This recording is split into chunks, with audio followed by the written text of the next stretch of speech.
This comment is in reply to me saying that if you are making claims that the 2024 election was rigged and that there was some kind of like Elon Musk Starlink interference that switched the votes or whatever, that you're spreading conspiracy theory nonsense. And this person is my mutual, so that's why I'm responding. We disagree very strongly on this issue. They said, how about we just wait until we get the hand recounts in Rockland County, Pennsylvania, and North Carolina. That'll be all the proof you need to know if you're right or wrong. There's nothing wrong with checking. First of all, I have said repeatedly that if the lawsuits are found to have merit and they should proceed, then cool, let's support that process. I said I was glad that the Rockland, New York lawsuit has entered into discovery. But when you said, how about we just wait until we get the hand recounts, that's precisely my point. You and others are making bold, outsized claims that are not backed up by the evidence. There is no conclusive finding that shows that votes were switched, that the election was rigged. In New York, much less nationwide. And it is incredibly irresponsible to use your platform or for anybody to perpetuate conspiracy theories on the internet. You sound like a QAnoner.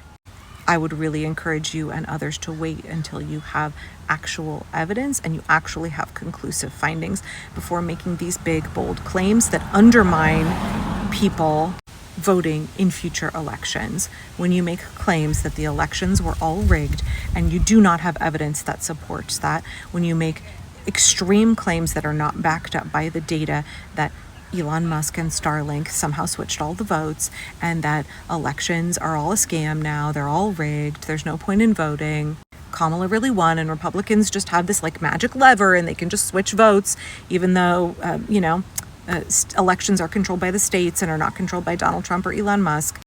When you make claims like that, all you are doing is actively contributing to voter suppression. All you are doing is telling people not to vote because you're saying voting has no point. It's not legitimate. The election is rigged. There's no point in you wasting your energy. There's nothing we can do. And that's absolutely false. That is absolutely false. If you look at the special elections across the country, you will see that that is absolutely false. If you think elections are rigged in New York State, then how come a member of the Democratic Socialist Party just won the primary for mayor?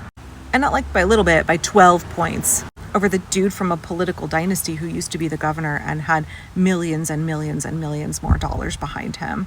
Like, please stop doing this. It's incredibly, incredibly irresponsible to be making content claiming that the election was rigged. It's incredibly irresponsible to be making content saying that the claims of the lawsuit in Rockland, New York are far greater than they actually are.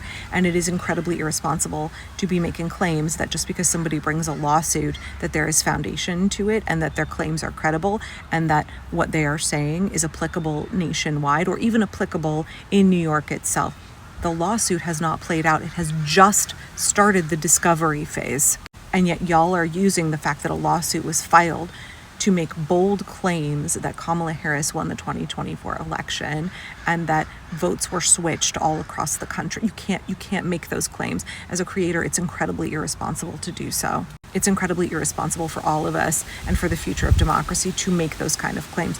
You are contributing to suppressing the vote. You are contributing to discouraging people from voting in future elections. All you're doing is making Democrats feel like there's no point in them voting. And do you know what that means? Republicans will still turn out. One of the key elements in a fight against any kind of authoritarian regime is that you protect elections and you defend people's right to vote and you get out the vote. You do not in any way tell people that voting is pointless. There's no reason they should do it. It's all hopeless. It's rigged. No. You have massive get out the vote movements. And then you also insist on oversight over the election. So sure, you know what? If there is merit to a claim and we should have a recount, that's why I think those lawsuits should proceed. But you don't make claims that are not backed up by the data and you don't discourage people from voting because then all you're doing is the fascists' work for them. We all need to be voting in every single election. If your message that the lawsuit is proceeding is not immediately coupled with the message of it's so important that you vote, you need to be voting every election, every small local election, every special election. You need to be a super voter. If those messages are not coupled together, what you're doing, the content that you're creating is irresponsible. because it's not a sprint, it is a marathon, and there are going to be setbacks, and we can't act like every time evil, cruel people who are corrupt do something that is evil and cruel and corrupt, that that's the end of the line. No, we know they're going to try and do bad things, and it's our job to use every tool in our toolbox to stop them. Civil liberties groups were ready. The ACLU and CASA were ready for this potential ruling, and they had that class action lawsuit in their back pocket, and they were like, well, bam, we're ready, let's go.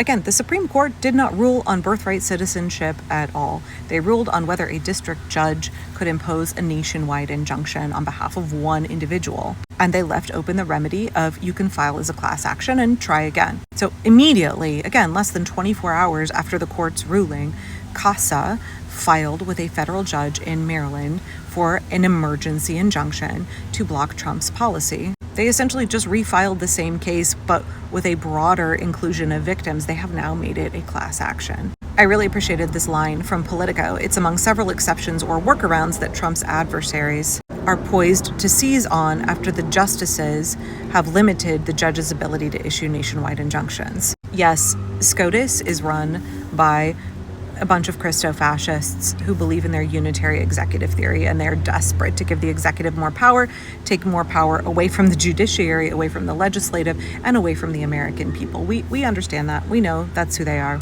We've known that since Trump put 3 of them in the Supreme Court. It's like elections have consequences, and maybe we should have all voted for Hillary Clinton, as much of a gross establishment corporate Democrat politician as she is.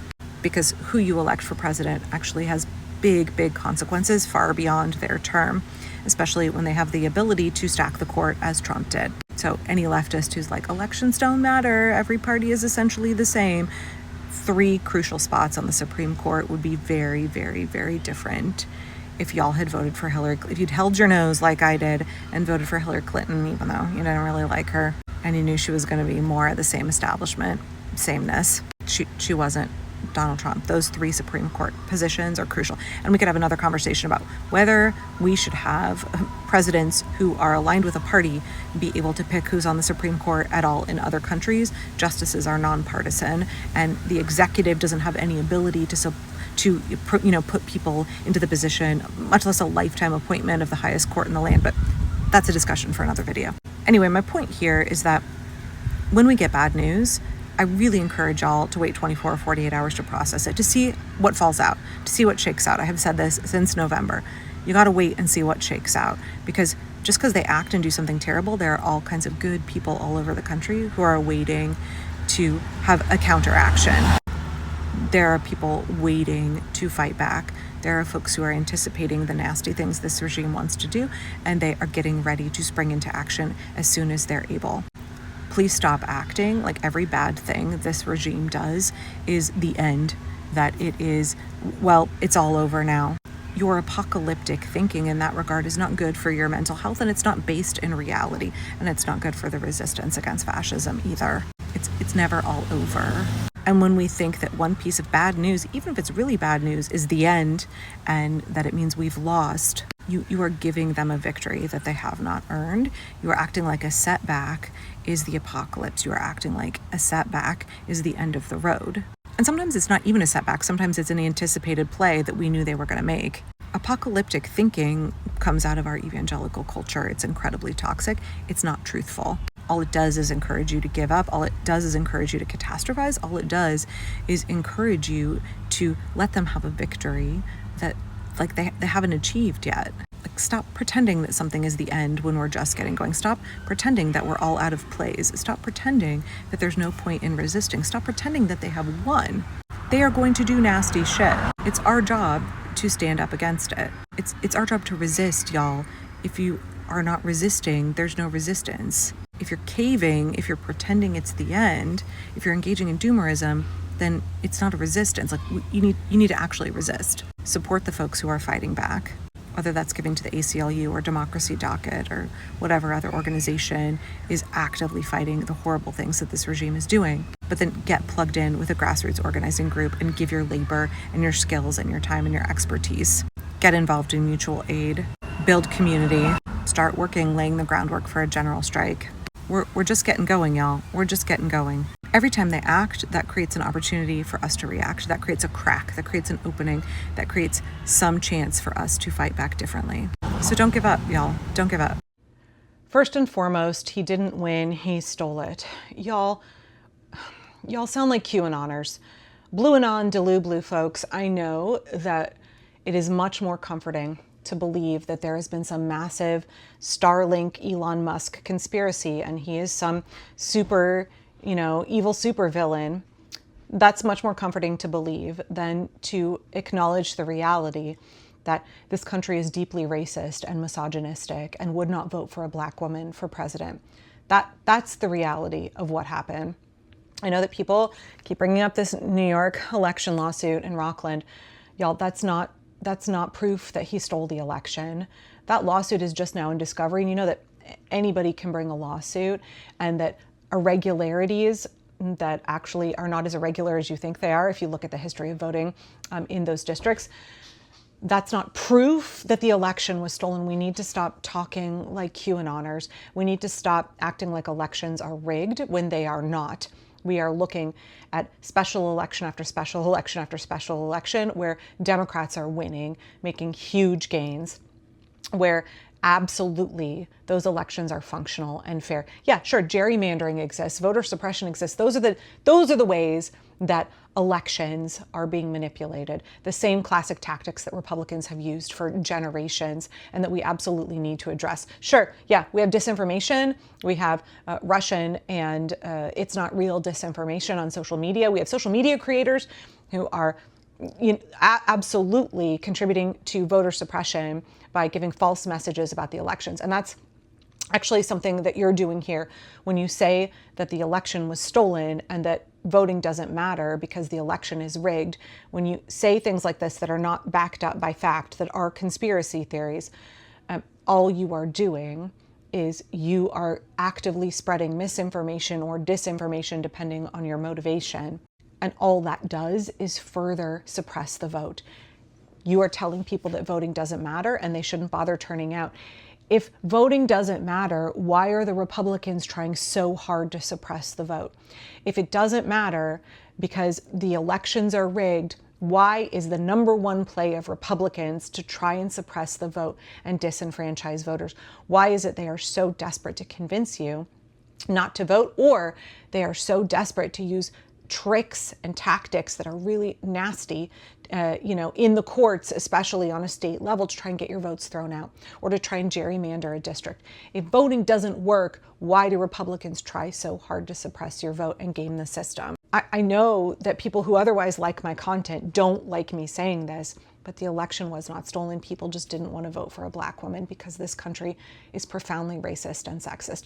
If you run the numbers, if Kamala Harris had been a man, she would have won. She could have won as a black man, actually. It's that combination of being black and a woman, or just being a woman alone. Americans don't want to vote for that because we are still not where we think we should be in our heads, right? Where you and I may be, because we have no problem voting for, I would love to see a black woman be president. You and I have no problem voting for her, but tens of millions of Americans did because they are sexist and racist. You don't want to face that reality, so conspiracy theories are more comforting for you. I get that.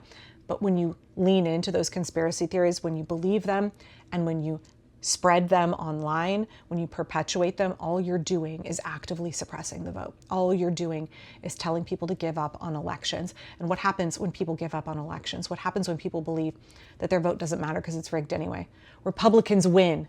Republicans win because the vote actually does matter. Elections actually do work.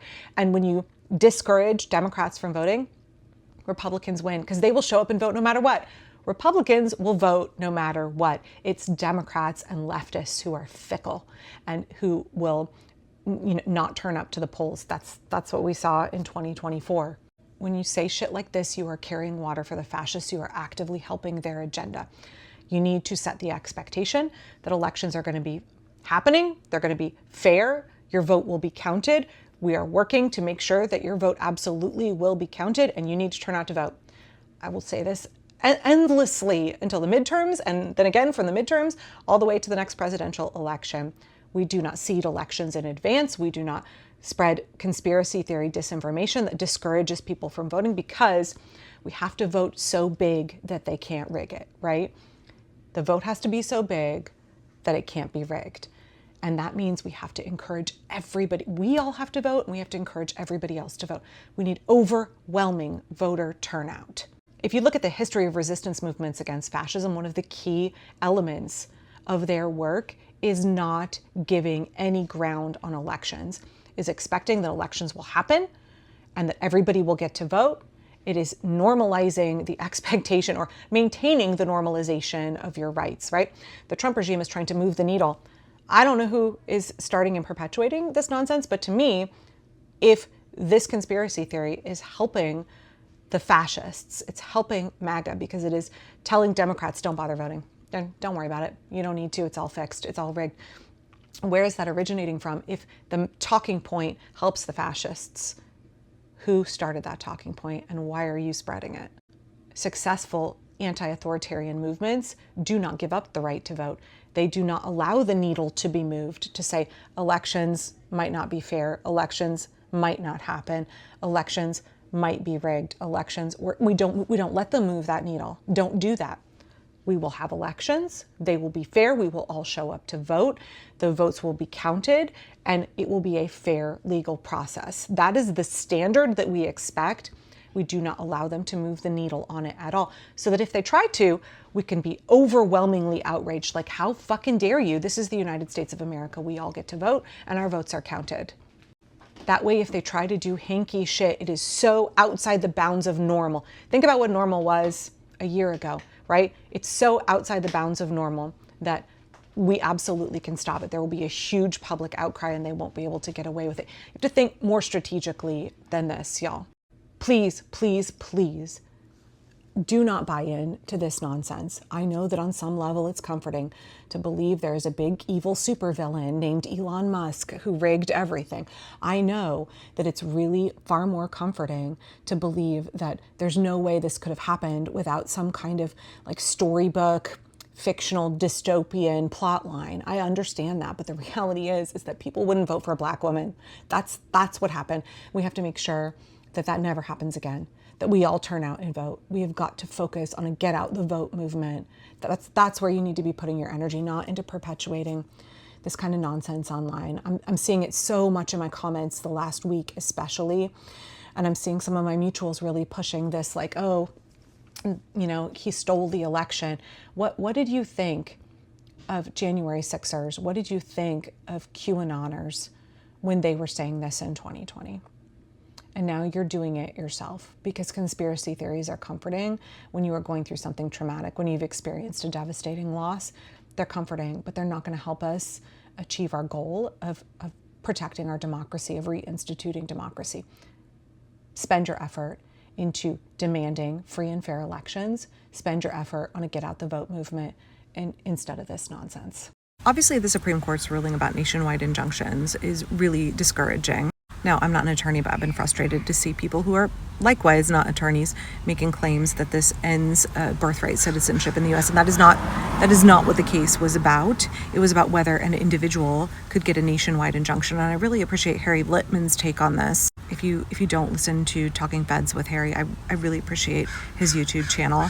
I also really respect him as an attorney and as an editorialist, because he quit the Washington Post very early on because he would not work for Bezos' newspaper, and the way that they were failing to have journalistic integrity by basically becoming a mouthpiece for the Trump regime. So Harry was saying, you know, this ruling isn't as bad as you think, because you don't really want one individual to be able to pick a judge in a certain jurisdiction and get a district court judge to issue a nationwide injunction. He was saying, think about the way that conservatives judge shopped and picked a MAGA judge in Texas to get a nationwide injunction against mifepristone. You don't want a district judge to be able to do that. And of course, the remedy that the court left wide open was y'all can still bring a class action lawsuit. So I know people saw this as a real serious loss, but in less than 24 hours after the Supreme Court's ruling, CASA and the ACLU and a number of organizations filed class action lawsuits in Maryland saying, okay, we cannot get a nationwide injunction on behalf of an individual. Cool, we're a class now. Harley says, I got an email from the ACLU saying that they refiled their lawsuit, and even though I'm not happy about the rulings, it's still a marathon and not a sprint. Also, can you show us your garden? Yes, I will do that in another video. Yeah, I'm an ACLU member, one of the Guardians of Liberty level or whatever. It's really important to me to give every single month. And I got a text that they had refiled the lawsuit as a class action. This is why it's so important to support the ACLU.